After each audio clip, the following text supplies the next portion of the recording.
All right. Well, do hold your applause until we're done because you may not want applause. We'll see. We'll see how it goes. All right. So I'm going to get right into this. So it's a decent crowd tonight. So we've kind of got the option where I can blow through a bunch of slides and you guys hold your questions to the end, or y'all can fire away. I'm going to kind of leave it up to y'all. So what we're going to be talking tonight is house flipping fundamentals, as you can see. And typically is that too loud? No? Okay, it sounds loud to me. So typically in the Quest audience, there's typically three types of folks. There's people who are looking to invest. If y'all want to raise your hands, you can. You're looking to do deals. And there's people that are looking to lend, right? And then occasionally there's some people who do a little bit of both. And I do a little bit of both. I do a lot of one, a little bit of the other, honestly. So what my goal tonight with this presentation is just kind of share some of the lessons I've learned doing this hundreds of times. But also, if you're a lender, what I'm hoping you can gain a few things to help you out with is the two main things is tips to analyze borrowers and how to analyze their deals. So that's the two most important things you have to do as a lender is know how to analyze that deal, which honestly is kind of the easier part. Analyzing that borrower is a little bit trickier. So as we go through some of these fundamentals, as you're talking to borrowers, that this will really help. And then obviously, if you're real estate investors looking to flip, we're going to go through what I call the 7 fundamentals of real estate. So you'll get a lot from this, and hope you enjoy it. So disclaimer, not a lot of things, not attorney, accountant, financial advisor, not saying everyone can go do this. It's super easy or anything like that, and not offering any security or opportunity to invest with me. But what I am covering tonight is what we're going to call the 7 fundamentals. Okay, so I don't know if I have a bio thing in here or not. I don't. Some of you, I see a lot of unfamiliar faces. See a lot of familiar faces too. If anybody doesn't know me or haven't heard of me or whatnot, I started in real estate almost 16 years ago. So it's been a while. And when I first got started, I started with no money. Literally, my wife and I lived in an apartment. I'm going to bore some of y'all with this story, so I apologize. But my wife and I were living in an apartment, had no money, had no entrepreneurial background, was working at basically a dead-end job that I hated. My wife was a hairstylist. We were broke, living in this apartment. And, long story short, read a couple of books, Rich Dad, Poor Dad being one, book by Tony Robbins being another, very inspiring to me. Went to a couple of meetup groups, and I got a map. Okay, and what that map was someone showed me a way that I could buy rental properties, okay, with essentially no money down. Okay, and so a lot of times when I get I meet with investors and talk to people all the time. I hear people talk about, well, I want to invest and I don't have any money to invest, and I'm like, really, that's the reason I got into real estate, was because I was told I didn't need any money to do it. Now, it required me working a little bit harder, right? And having to get very creative and learn how to negotiate and do a bunch of things that honestly I wasn't good at and had no experience at, and took me out of my comfort zone. But long story short, went into that first year and was able to buy 10 rental properties. And I used a credit card, so I did put a little bit of money down. Not a lot. And then I learned how to get creative with putting deals together and negotiating stuff like that. So I was able to buy 10 rental properties. I still have some of those properties today. And year 2, I went out and bought 10 more rental properties, mainly through partnerships. So I started putting together partnerships. I didn't know anything about private money or any other types of financing I could get at the time other than hard money. And year 3, this is going to 2009, I had cut my teeth a little bit in real estate, done 20 or so deals, and there were these flipping shows that I see some young faces in the crowd also. Well, these flipping shows were a new thing back then. All right, it was on HGTV kind of stuff, and Armando Montalongo bust onto the scene. Some of you guys know, anybody watch Armando back in the day? Okay, I know I can't be the only one. So this is like the birth really of these house flipping shows. And there were some other ones, Than Merrill, right, from Fortune Builders and the other ones. So every single weekend, man, like I was sitting down there on the couch with my bowl of ice cream, my popcorn, and I was watching these shows. And, you know, one of my mentors told me like not to flip. Yeah, he said, you buy and hold real estate. And the problem was when I had about 25 tenants, you know, it was a bit of a headache. And I said, well, I'd rather be doing something that I actually enjoy. You know, I never got into real estate to get, you know, massively wealthy or anything. I just wanted to do something I enjoyed first and foremost because I hated my job. And number two, I did want to provide for my family and be able to take some vacations. And then, yeah, create some financial freedom. And I was on, you know, feeling on track to do that. But I'm watching this Armando guy flip these houses. I'm like, man, that looks really cool. And so I started kind of like, I think I could do that. And so I told my wife, you know, I'm going to go flip me some houses. And so what I did was I went out, I found a property that I wanted to flip. And guess how it went? Very, very bad. Okay. Very, very bad. And I didn't lose a ton of money. Okay. It was less than $10,000. But at that time, that was a huge amount to me, right? I've only been in the business about 2.5 years. I started from nothing, used $7,000 on my credit card to get into this business. Losing $10,000 was a big deal to me, not only financially, but it was more of like a psychologically thing, an emotional thing. It was like a gut punch. And so I kind of stayed in my comfort zone at that point in time. I had a kind of a good thing going with the rentals. I'm like, there's nothing wrong with this. Tenants were starting to bug a little bit now because I'm increasing it. And I had some vacancies and some make-readies and some headaches, basically. And I was getting on the verge of hiring my first assistant. But I'm like, you know, honestly, like I still wanted to flip. Like I couldn't deny it. And I'm, you know, watching this Armando and I'm like, you're such a liar, Armando. You can't. These fake numbers on TV. And so I really took a hard look in the mirror and I'm like, I really want to flip houses. And that really looks more fun, more exciting to me. And I wanted some big paydays, like just to be honest, like I did. And so I was networking, and that's always been one of my fundamentals of growing my business is networking. Went to a networking event, a wholesaler I've been working with, you know, was at the event. He's like, man, I've got a deal. And I'm like, well, tell me about it. And at that point in time, this is late 2009. Okay, at that point in time, this particular home, the ARV, the after repaired value of the home was going to be close to $400,000, $385,000 to be exact. That was a really big number for me. Okay, I was mainly buying, you know, hood houses for like $30,000 or $40,000 back then, maybe to $150,000 tops. My comfort zone was like $75,000 to $100,000. I was like taking them down.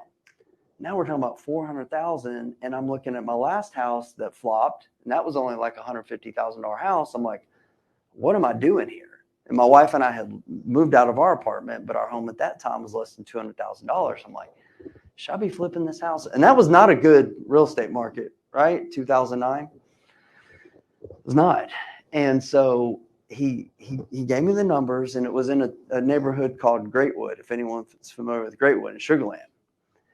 In every real estate market, every cycle, there's always exceptions to the rule, right? There's the macro market, and then there's micro markets.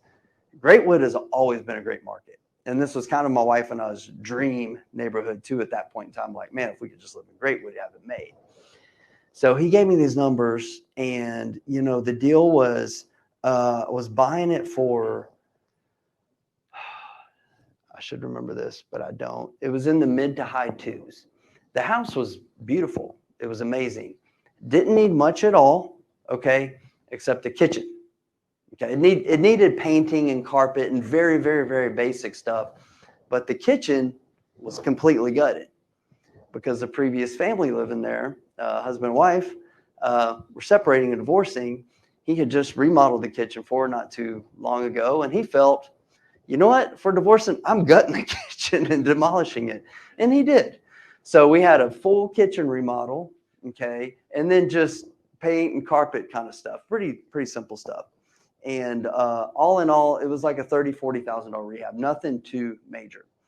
So what I did when I went and looked at that deal late at night, it's like 10 o'clock at night when I looked at this thing. Stayed up, at night thinking about it, woke up the next morning thinking about it. And I'm looking at the numbers, it was like 250, 260, whatever it is. I'm going to spend 30 or 40,000 in it, but it's worth, and I felt really good. Like 385, I feel great about this. And I had an agent I was working with from day one when I started real estate. She knew Greatwood like the back of her hand. She's like, I called her the next morning. She's like, yeah, like, this is a great section. That's a great price. I know that street. It's going to sell. I promise you it's going to sell. Did I fully trust her? I don't know, and I'm like, I trusted her, but I'm like, does she really know? She doesn't know. And what I did was I took some time and I was like, man, what happened on the last deal and on my last flip deal? And I really went back and looked at it, and I really did everything wrong. And that's where these fundamentals came from. Okay.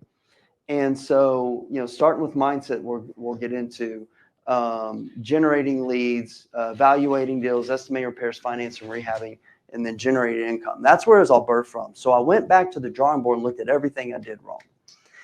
And I made mistakes in every single one of these fundamentals. Okay. A big one was like estimating repairs. I didn't go in with a clear scope of work. Okay. I went in, and even when we started the rehab, I was indecisive about things. I wasn't sure what we were going to do here and there. I was going in after work at night and on the weekends, with a hammer and a drill, and I'm doing work and I'm knocking out walls because I'm, wanting to have some fun, and I'm bugging the contractors and doing my handyman work is not good. Okay, it's just not good. Now I delayed the project. I caused cost overruns, priced the house too high, all this stuff on that first flip.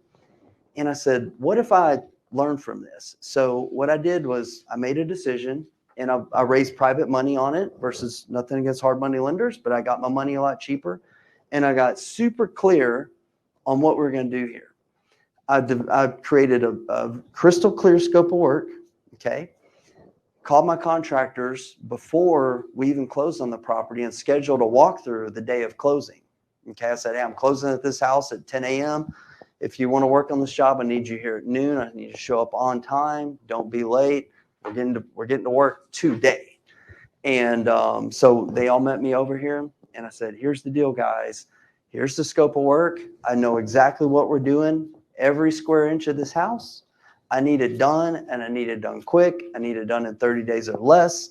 If you want, you're the electrician, you're the plumber, you're doing this, you're doing this, you're doing this. Here's my game plan. I need you here even on the weekends. If you don't want to take on this role, it's okay. I'm going to find someone else, and it's okay. You can work with me in the future. But in this job, I only need people who are like committed to get this thing done quick. And they did. They all they showed up, did their thing.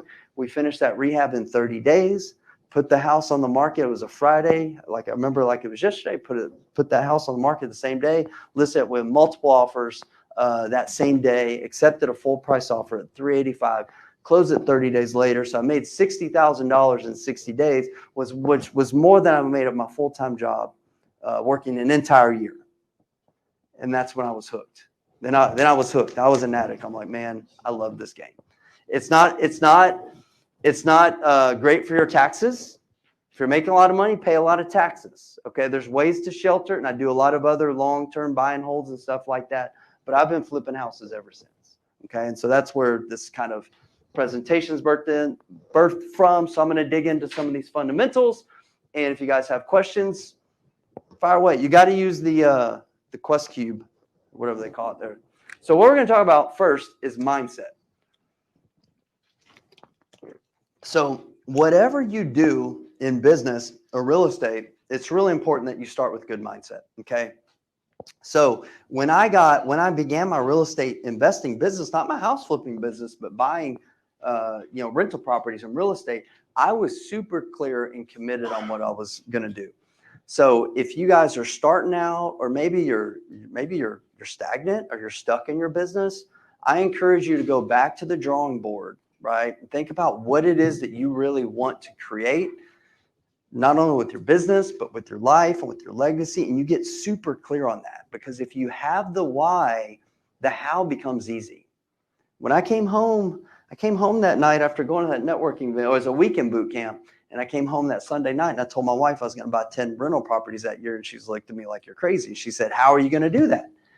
And I said, I don't know exactly. I just know that I'm going to do it and I'm going to figure out how. But right now it's more important for me, like, to focus on my why and why I'm going to do it. And I got crystal clear on that. So if you don't have that, don't even proceed to step 2. This is step 1. You don't go to step 2 or step 3 or step 4 without step 1. And step 1, people sometimes gloss over this. This is something that can get you hurt later on. So if you don't really have, we hear about mission statements with companies, all these things, like it's really important. It's right here at the core. So if you don't have that, don't even start.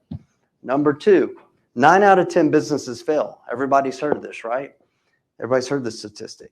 So I believe it's true also for investors, right? Maybe not people who are dabbling, doing a deal on the side and things like that. I'm talking about people who try to make a run and go at this full time. Probably 9 out of 10 fail.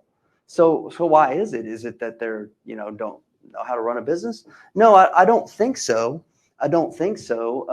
But we're going to ask the question why. Part of it has to do with their why. They may have came in not fully committed, without full clarity, dabbling. And I hear this a lot from investors.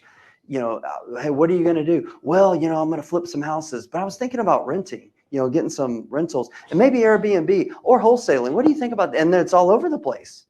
And that's okay. I do a lot of things in real estate, but I've found is it's really important to focus and get good at something before you move on to something else. And if you get good at something and focus on it and you build out a system and you build out a team, then you can choose, hey, do I want to grow this and scale this, or keep it operating and now go create another income stream or doing another investment strategy. And then you lock in on that without going doing 5 different things, if that makes sense.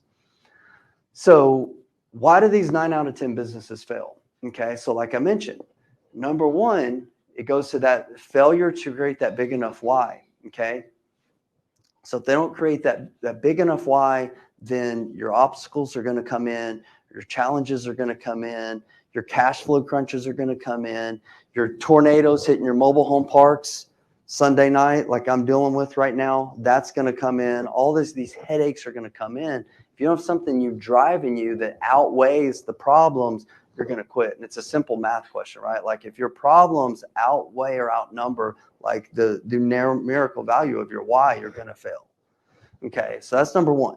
Then number 2, simply systems, like having a really solid, good map that's proven to work. I see a lot of people come into this business and they're just learning on the fly, right? And they don't have a really good map. So proven systems and fundamentals, to a certain extent, can replace the need of experience to a certain extent. And I like to talk about this is some research done on franchises, because if you study on franchises, you can see that franchises have a success rate of about approximately 90%. They have a success rate of 90%, not a failure rate. I think this was from a Malcolm Gladwell book. And compared to only about 15% for businesses that are started from the ground up. So proven systems equals, success. It means your success will improve greatly. I.e., McDonald's. And they don't have my updated slides. Yeah. Okay. It's okay. Not everything's going to go your way. There's a lot of changes in this, but it's okay. So everyone's heard of McDonald's, right? So who likes McDonald's hamburgers? If anyone not under the age of 15 who likes McDonald's hamburgers, right? So my kids obviously do. But a lot of people don't say, like, man, McDonald's is the greatest burger I've ever had. It's not, okay? But it's the most successful, restaurant ever. Why is it? Because of systems. And we're getting into a little bit also because of marketing. So that's I'm going to kind of skip over this. I've already told this. That's unfortunate. Okay, stay focused, Brant. Okay, so You got it. Is the mindset important? Absolutely. You combine that now with systems, which we're going to get into, and that's the fundamentals. So you've got your clarity. You want to go flip some houses, or maybe you want to do some lending. Either way. In order to have a real business, you have to have a marketing plan. Okay, this is what deal flow means. Marketing. And meet with a lot of people, they don't have a marketing plan. And I'm like, if you don't have a marketing plan, I'm not really sure you have a business. Just to be honest, is what every business I know has a marketing plan. Besides Tesla, they I guess don't have a marketing plan or marketing budget. So forget what I said there. Elon Musk is he's in an outlier. We're not going to talk about that. But every business, you need to have a marketing plan in real estate. If you're a private lender, you need to have some type of a plan to find qualified borrowers. And the more borrowers that you can bring in, you can kind of cherry pick the best. And the same thing works with the real estate business. The more deal flow that you can create, now you're creating the opportunity to cherry pick the best deals. Okay, so let's talk about deal flow. So if you don't have consistent deal flow, you don't have a business. And the only way you're going to get consistent deal flow is to have a marketing plan. So marketing 101. Okay. Man, I'm so sorry because my slides are way off and it's throwing me off, and I changed it up quite a bit. And here we are. Okay, so let's just go with these slides. How about that? If you average $20,000 per deal and your marketing costs you $5,000 per deal, how many deals can you do? Yeah, I'm not good at math, but it's kind of infinite. Okay, so if you know your numbers, then it really becomes an infinite game if you get really dialed in on your numbers. So how do you achieve consistent deal flow? With consistent and effective marketing, obviously. So I like to point out these companies. What do these companies always do every day? Turn on the TV, turn on the radio.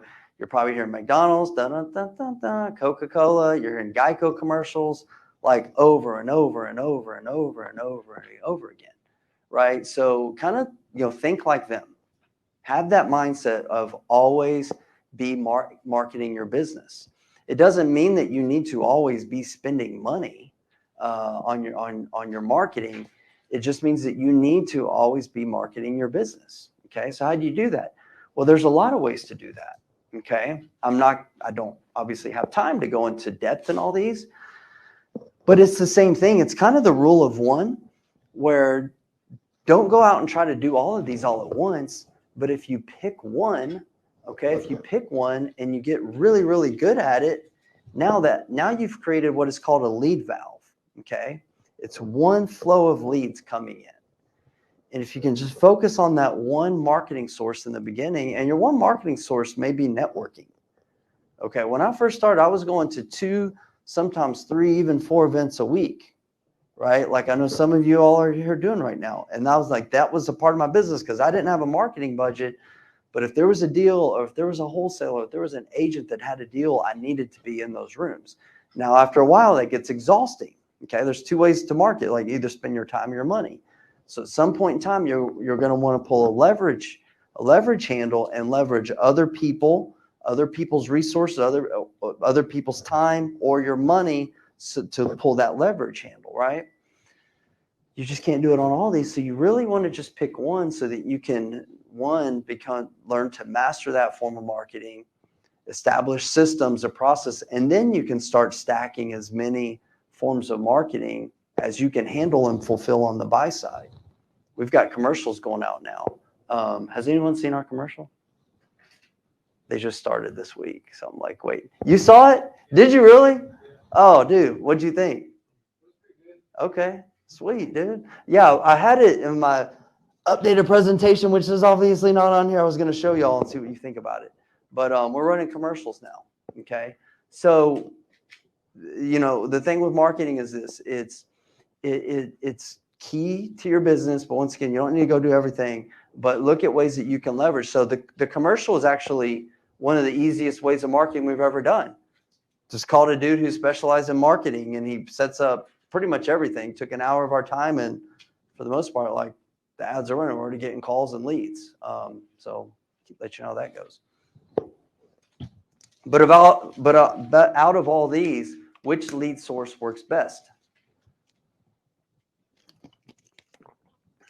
Come on, man, y'all are a quiet crowd. Whatever you focus on, right, over and over and over and over again, whatever you focus on is what's going to work best. So there's not one marketing channel that works the best. Some people are great at social media. That's a great form of marketing. Pay per click. It's a little difficult right now. We're really good at SEO. You know, the commercial thing. Like I found someone who's really good at commercials and just leverage that guy. So whatever you focus on is what's going to work. Now, quickly, what do you market to? Okay. So you've got two things you need to do when you're focusing on your marketing, when you're flipping houses. And so number one is who's the homeowner. I had to obviously can't go in depth in this. I condensed this from a 3-day seminar I used to do. So that's why I'm talking a little bit fast also. But you need to know who's your ideal. It's kind of like, you know, who moved my cheese kind of thing. Like who's your ideal seller? Okay. Who are you looking at to sell the properties that you like, and then what type of properties? Okay. So for us, like these are our ideal properties, 3 to 4 bedrooms, single family homes, typically 2 bathrooms, 2-car garages, mostly brick, pitch roof, 1965 or newer, 1,000 to 2,000 square feet. Locations geographically, it used to just be within our geography used to be within Beltway 8 or close proximity to. And this is like going back 10 years. More investors kept flooding the market. I'm like, well, I guess we'll go a little bit further. And now we actually go really far. And now Houston became so filled with investors. It became a red ocean. If you're familiar with the red ocean versus blue ocean strategy, we're flipping properties all over the state right now. You know, I've got crews built out, so we've got deals going out an hour to 2 hours, like an hour and a half outside of Houston. To give you some context, in the last 6 months, we flipped homes, multiple homes in Cleveland. We're doing one now in Shepherd, Willis. I don't know how many in Liberty. 4 or 5 going on in Liberty right now as we speak. 4 in Liberty, 1 in Dicetta, if you even know where that's at. Hull, Dayton, Brazoria, Angleton, Pleasanton, which is south of San Antonio, Henderson, East Texas. It's all over the place. Because I just got tired of getting frustrated. We were getting these leads from other places. Like, how can we do it? So we built up a crew that goes to, and it's a big crew, meaning like a 5 or 6 guy team, and they go out and they bang these jobs out. You know, in 2 or 3 weeks, it could take 2 months or longer. They go and they're on a mission and they bang it out, and we're doing that. But this is our avatar, okay? And really important for me, to be different for you, but just make sure you know your numbers, is when we're flipping houses, our target is really median price housing and below. Okay. If you're looking to get started in this business, maybe one of the most important things I may say all night is our target is median price housing below. There's a few exceptions, okay, where we'll veer a little bit north of that. But why do we like to stay in that market, in that spot? Because we like to have deals with multiple exit strategies, and that affords you that luxury to be able to have multiple exit strategies with your deals. Okay. So since I started 16 years ago, you know, we've done, I don't know how many exactly at this point, but it's 400 something properties we've done. Or right now we would buy about a property every single week. And, you know, the thing I'm most proud of is I've never missed a payment to any of my lenders ever, starting with nothing. I've had to put stuff on credit cards. My lenders didn't need to know about that in the beginning. I've had houses catch on fire. I've had houses flood. I've had houses get vandalized. I've had, you name it, I've dealt with it. I've had properties where I've lost $50,000 or more. Guess what my lenders didn't miss? They didn't miss a payment. And most of them didn't even know about that stuff unless they ask. Jack's one of my lenders in a mobile home park, and we're on the phone Monday, right? He said, "How things going, buddy?" I'm like, "I just had a mobile home park hit by a tornado last night, the one that you loaned on, as a matter of fact, but it's all good. We're gonna figure it out. And your payments on auto bill pay, so you ain't got to worry about it." So that's just the way it goes. But how is that? My why outweighs the problems, right? Legacy goals, reputation goals outweigh these problems. But also, that's the mindset part.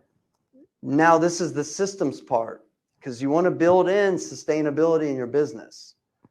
So the only way I can say that I've been here this long is because the model that I was fortunate to learn from some other people successful before me has given me opportunity to withstand a couple different markets. And this is the model I found that does that.